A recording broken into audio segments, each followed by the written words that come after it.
Hello बच्चों, आज हम लोग क्लास 10th के लिए उपसर्ग और प्रत्यय के बारे में पढ़ेंगे। उपसर्ग और प्रत्यय बहुत ही इम्पोर्टेंट टॉपिक है। इससे 8 नंबर का पूछता है। अगर यह क्वेश्चन, चूंकि क्वेश्चन की संख्या डबल रहती है, इसमें 8 दूना 16 नंबर का पूछेगा। इसको आप क्लियर कर लीजिएगा, बहुत ही अच्छा नंबर आने वाला है। तो आज हम लोग बहुत इम्पोर्टेंट क्वेश्चन पढ़ने जा रहे हैं, जिसका नाम है उपसर्ग और प्रत्यय। उपसर्ग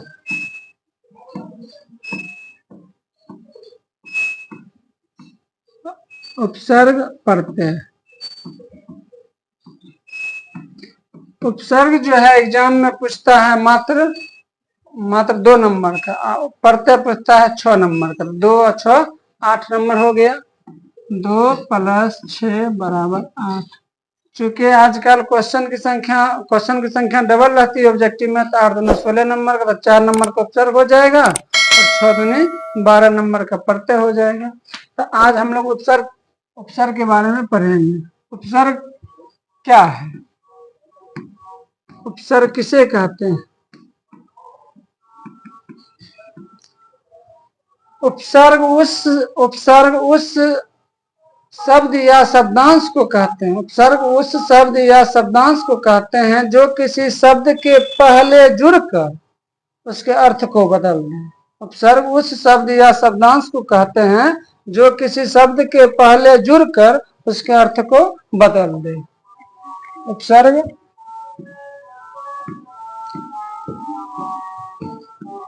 उस शब्द या शब्दांश को कहते हैं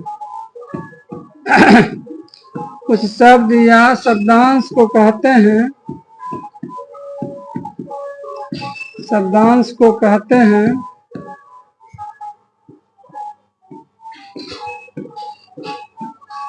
जो किसी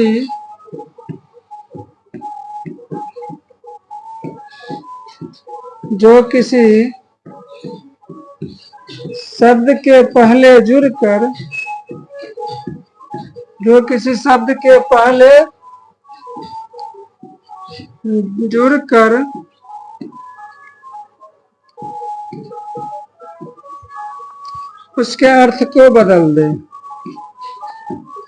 उसके अर्थ को बदल दे।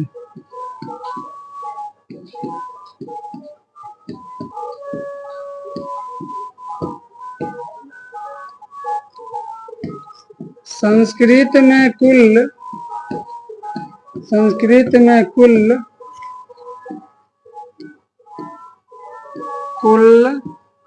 22 उपसर्ग होते हैं।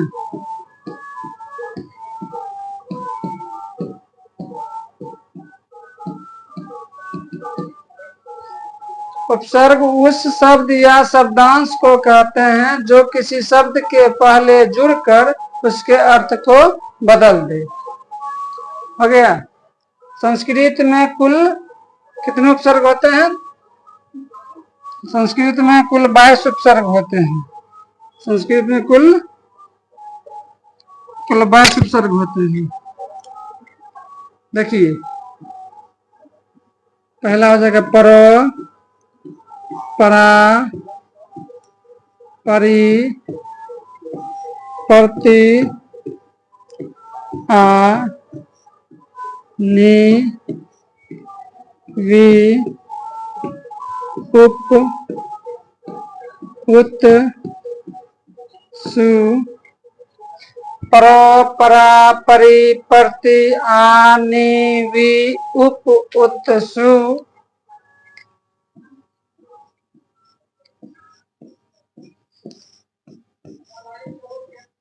हो गया निस, निर,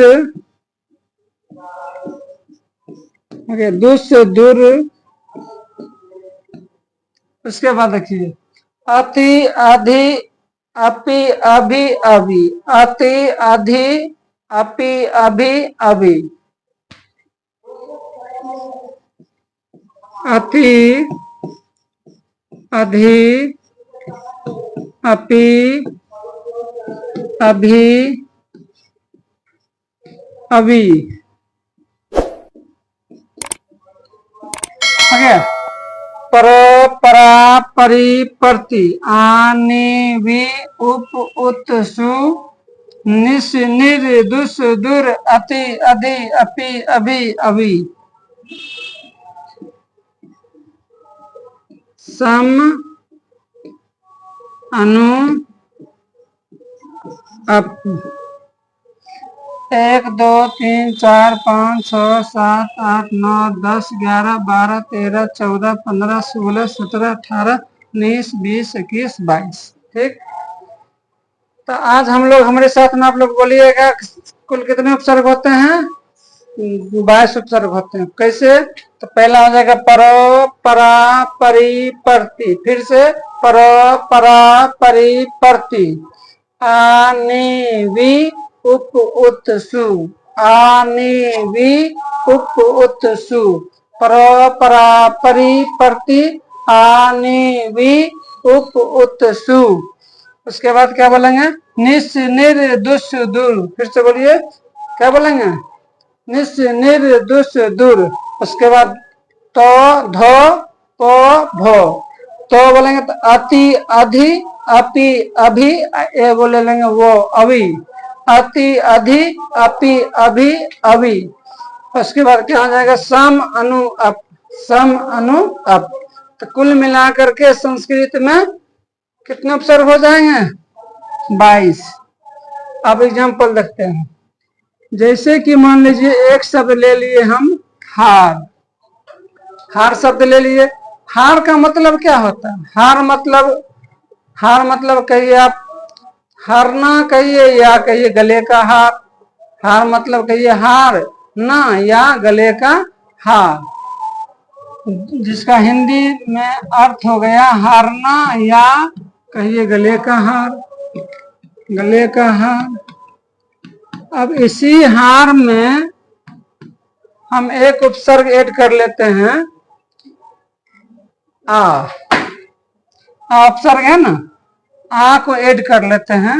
आ को ऐड कर लेंगे तो क्या हो जाएगा? आहार। आहार मतलब क्या हो गया? भोजन। यहाँ पर मैं एक शब्द था मेरा क्या? हार। हारे शब्द में आ उपसर्ग ऐड करने से क्या हो गया? इसका अर्थ बदल गया, आहार हो गया। फिर दूसरा एग्जांपल देखते हैं। हार, हार में उप उपसर्ग ऐड कर दूंगी, उपहार। उपहार मतलब इनाम कहिए या उपहार मतलब इनाम कहिए या भेंट कहिए, इनाम या भेंट, जिसको गिफ्ट कहेंगे इंग्लिश में। इसी हार में यदि आप वी उपसर्ग लगा दीजिए, वी, तो हो जाएगा विहार। विहार मतलब हो गया क्या? हो गया विहार मतलब कहेंगे तो घूमना या परिभ्रमण करना या भ्रमण करना। इसी हार में उप ऐड कर लिए, सम उपसर्ग लगा लीजिए, सम। तो सम उपसर्ग लगा लेंगे तो हो जाएगा संहार। संहार मतलब हो गया समाप्त करना या मार देना, समाप्त करना या मार देना। इसी हार में आप क्या कीजिए? हो गया नी उपसर्ग लगा लीजिए, क्या हो जाएगा? निहार हो गया। निहार मतलब हो गया सौंदर्य। तो हम क्या देख रहे हैं यहाँ पर? में एक शब्द मेरा था हार, इस शब्द के पहले, इस शब्द के पहले भिन्न भिन्न उपसर्ग ऐड करते गए, जोड़ते गए, और इसका अर्थ क्या हो गया? इसका अर्थ बदलते चला गया। तो उपसर्ग किसे कहेंगे? तो उपसर्ग उस शब्द या शब्दांश को कहते हैं। यहाँ आ क्या है? आ यहाँ पर क्या? शब्दांश है, शब्द का अंश है। उप क्या है? एक शब्द हुआ। तो उपसर्ग उस शब्द या शब्दांश को कहते हैं जो किसी शब्द के पहले ऐड होकर, जो किसी शब्द के पहले जुड़कर उसके अर्थ को बदल दे। हो गया। इसी तरह से हम लोग क्या करेंगे? प्रत्येक उपसर्ग से अब देखिए एग्जाम में कैसे पूछेगा। सुनो, एग्जाम में पूछेगा आपको, संहार में कौन सा उपसर्ग हो? संहार में कौन सा उपसर्ग है? ऑप्शन दे देगा। नंबर ए में स्वन स्व, बी में दे देगा सन, सी में दे देगा सम, हो गया डी में दे देगा सम। हम क्या देखते हैं? ये सारे उपसर्ग है ही नहीं, एक उपसर्ग है जो कि मेरा सम है। तो पूछेगा तुम्हारा संहार में कौन सा उपसर्ग है? सम। कहेगा उल्लास। उल्लास में कौन सा उपसर्ग है? तो उत। उत सु होता था ना, उत। तो उत उपसर्ग है, उत है ना यहाँ पर में। तो उल्लास में कौन सा उपसर्ग हो जाएगा? उत।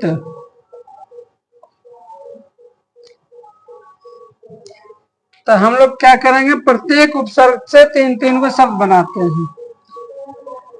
परोपसर्ग से, परोपसर्ग से तुम क्या क्या बना सकते हैं? पहला बना लेंगे प्रहार। प्रहार मतलब क्या हो गया? वार करना। उसके बाद प्रणाम।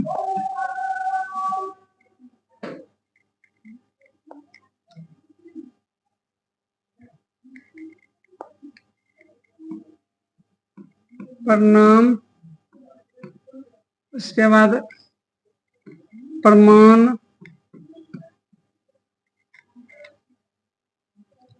उप से उपदेश, उपहार, उपचार। यहाँ पर शब्द क्या था मेरा? चार। चार से पहले उपसर्ग ऐड कर दिए तो क्या हो गया? उपचार। अर्थ बदल गया। उत से बनाएंगे उल्लेख, उच्चारण,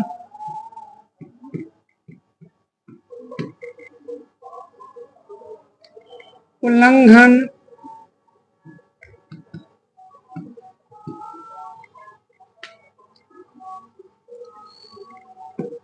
परा से बनाएंगे पराधीन, प्राचीन,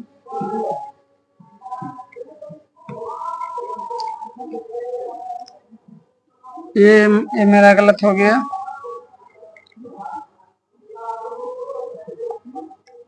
पराधीन, पराक्रम, परामर्श। अब इसी प्रकार परीक्षा में पूछेगा जी कि उल्लेख, उल्लेख शब्द में कौन सा उपसर्ग है? तो उत उपसर्ग है। ठीक है। या पूछेगा उत उपसर्ग से कौन सा शब्द बनेगा? ऑप्शन दे देगा, उल्लेख, उच्चारण, कुछ कुछ आराम से देते रहेगा। ठीक है। तो उपसर्ग के बारे में आप लोग जान गए। आप पढ़ेंगे हम लोग प्रत्यय के बारे में।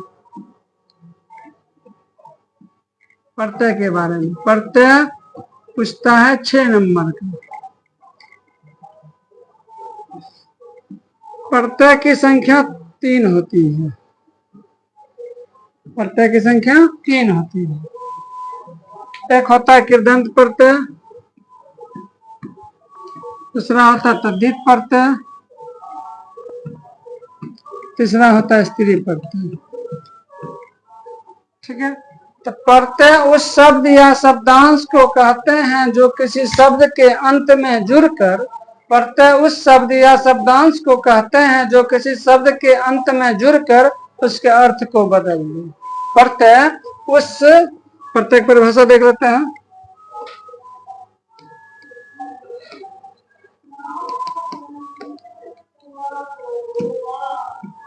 प्रत्यय उस शब्द या शब्दांश को कहते हैं, शब्द या शब्दांश को कहते हैं, शब्दांश को कहते हैं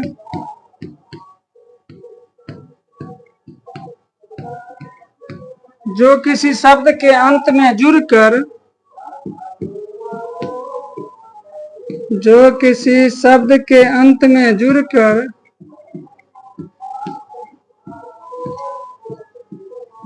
अंत में जुड़कर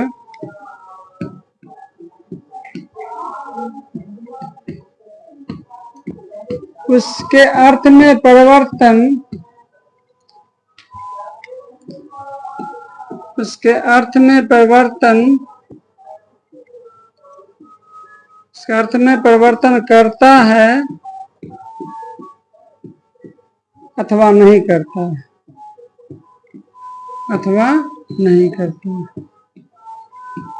प्रत्यय उस शब्द या शब्दांश को कहते हैं जो किसी शब्द के अंत में जुड़कर उसके अर्थ में परिवर्तन लाता है अथवा नहीं लाता है। ठीक है। प्रत्यय कितने होते हैं संस्कृत में? प्रत्यय 3 होते हैं। पहला हो गया कृदंत प्रत्यय, दूसरा हो गया तद्धित प्रत्यय, तीसरा हो गया स्त्री प्रत्यय। कृदंत प्रत्यय, कृदंत प्रत्यय किसको कहेंगे? क्रिया या धातु के अंत में लगने वाले प्रत्यय को कृदंत प्रत्यय किसको कहेंगे? क्रिया या धातु के अंत में लगने वाले प्रत्यय को कृदंत प्रत्यय कहते हैं।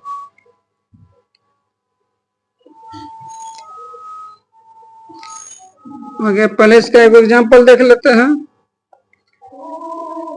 जैसे मान लीजिए मनु जोर अन्न बराबर हो जाएगा मानव। ठीक है। यहाँ पर में क्या हो गया? यहाँ पर में क्या हो गया? मनु का अर्थ भी होता है मानव ही, तो उसमें एक प्रत्यय ऐड कर दी अन्न, तो जिसका अर्थ हो गया मानव। ठीक है। तो यहाँ भी अर्थ था क्या? मानव। यहाँ भी अर्थ क्या हो गया? मानव। तो इसमें क्या हो गया? प्रत्यय लगने के बाद अर्थ में कोई परिवर्तन नहीं होगा। इसी में अगर कर लेते हैं मानव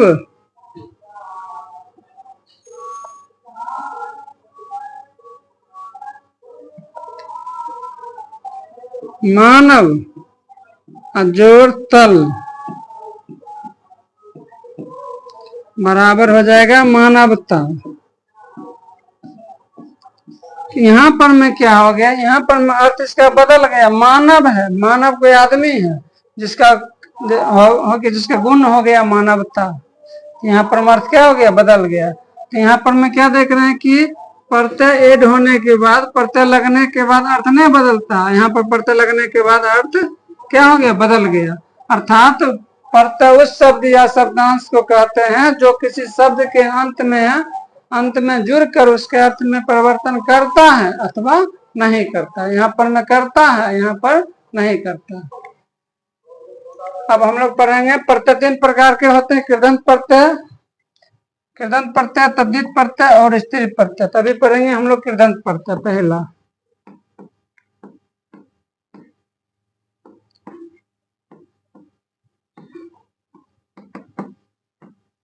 कृदंत प्रत्यय, तो क्रिया या धातु के अंत में लगने वाले प्रत्यय को क्रिया या धातु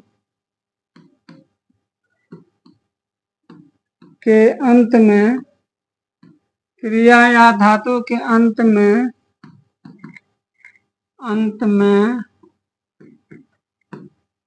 लगने वाले प्रत्यय को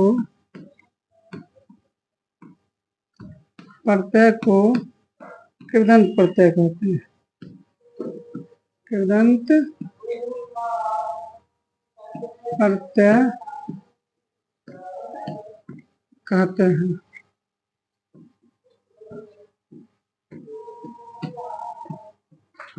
एग्जाम्पल क्या हो जाएगा?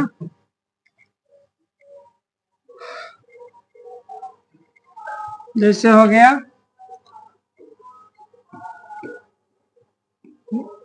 गम जोड़ अक्ता बराबर क्या होगा? गता है। यहाँ पर क्या गम धातु है, इसके अंत में अक्तो प्रत्यय कर दिए, तो ये अक्तो प्रत्यय कौन सा प्रत्यय? कृदंत प्रत्यय है।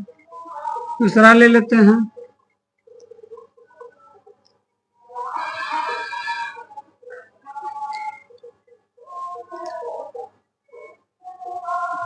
अस्था जोड़ अक्तवत प्रत्यय। अस्था धातु है और अक्तवत कृदंत प्रत्यय है, तो इसमें ऐड कर देंगे तो हो जाएगा स्थितवान।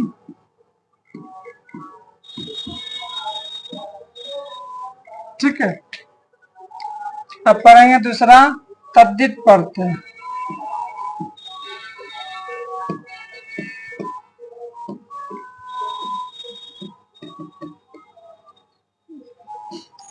तो अभी हम लोग पढ़ रहे थे कृदंत प्रत्यय। कृदंत प्रत्यय क्रिया या धातु के अंत में लगने वाले प्रत्यय को कृदंत प्रत्यय कहते हैं। ठीक है, कृदंत प्रत्यय का बहुत सारा एग्जाम्पल है जो आगे हम लोग इसी चैप्टर में हम लोग पढ़ेंगे। पहले हम लोग सबका परिभाषा देख लेते हैं। अब हम लोग पढ़ेंगे दूसरा प्रत्यय तद्धित। आगे ये जो है तद्धित प्रत्यय जो है संज्ञा, सर्वनाम, विशेषण तथा अव्यय। संज्ञा, सर्वनाम, विशेषण तथा अव्यय 4 को अंत में लगेगा। क्या बोलेंगे? तो क्या बोलेंगे? संज्ञा, सर्वनाम, विशेषण तथा अव्यय पदों के अंत में लगने वाले प्रत्यय को तद्धित प्रत्यय कहते हैं। फिर से एक बार, संज्ञा, सर्वनाम, विशेषण तथा अव्यय पदों के अंत में लगने वाले प्रत्यय को तद्धित प्रत्यय कहेंगे। लिख लेते हैं इसको। संज्ञा, सर्वनाम, विशेषण तथा अव्यय पदों के अंत में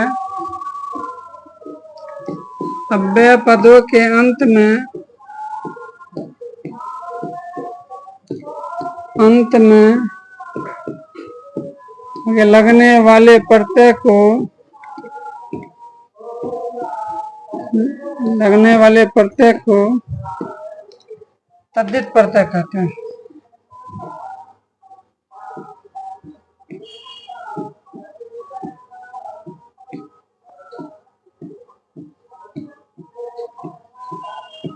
एग्जाम्पल देख लेते हैं।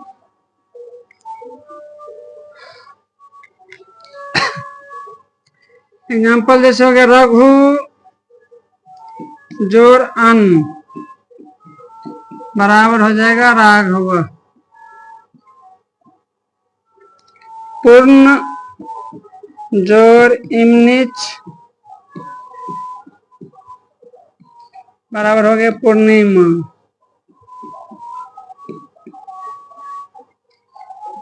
अब हम लोग आगे देखेंगे स्त्री प्रत्यय। तीसरा पढ़ लेते हैं स्त्री प्रत्यय।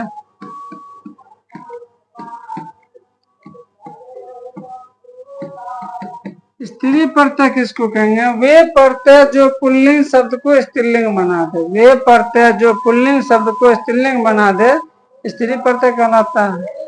वे प्रत्यय जो पुल्लिंग शब्द को स्त्रीलिंग बना दे। वे प्रत्यय जो पुल्लिंग शब्द को स्त्रीलिंग बना दे। स्त्रीलिंग बना दे स्त्री प्रत्यय कहलाता है। स्त्री प्रत्यय कहलाता है।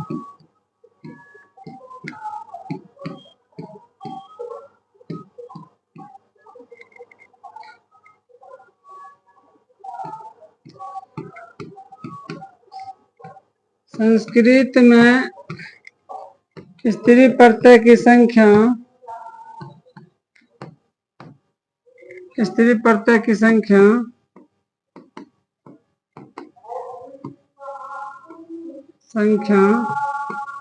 8 होती है। 8 होती है। ओके, संस्कृत में कुल 8 स्त्री प्रत्यय होते हैं। पहला बोलेंगे चाप टाप डाप। चाप टाप डाप। डिप डिस दिन उड़ती। फिर से चाप टाप डाप। चाप टाप डाप। डिप डिस दिन उड़ती। चाप टाप डाप।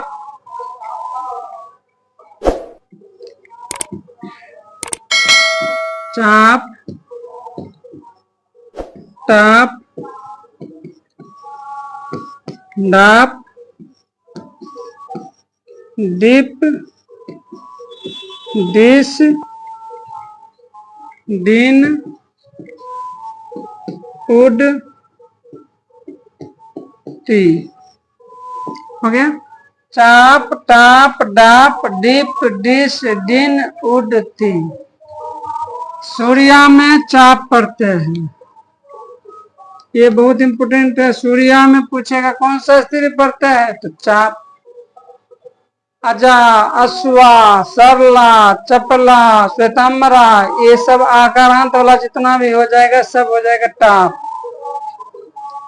जैसे हो जाएगा अजा श्वेता श्वेतांबरा सरला।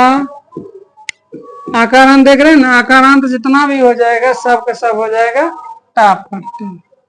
सीमा में है डाप पढ़ते हैं।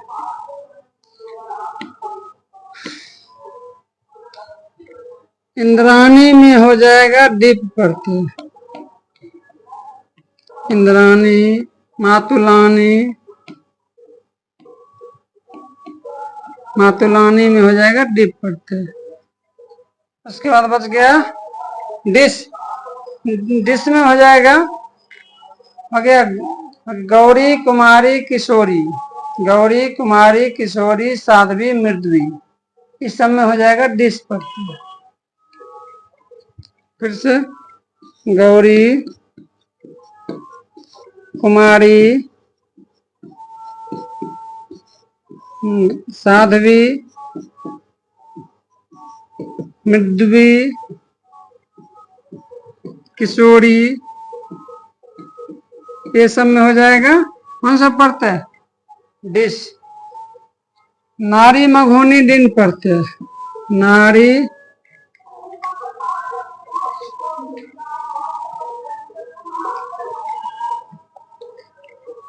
नारी मघोनी मघवती में दिन पढ़ते हैं।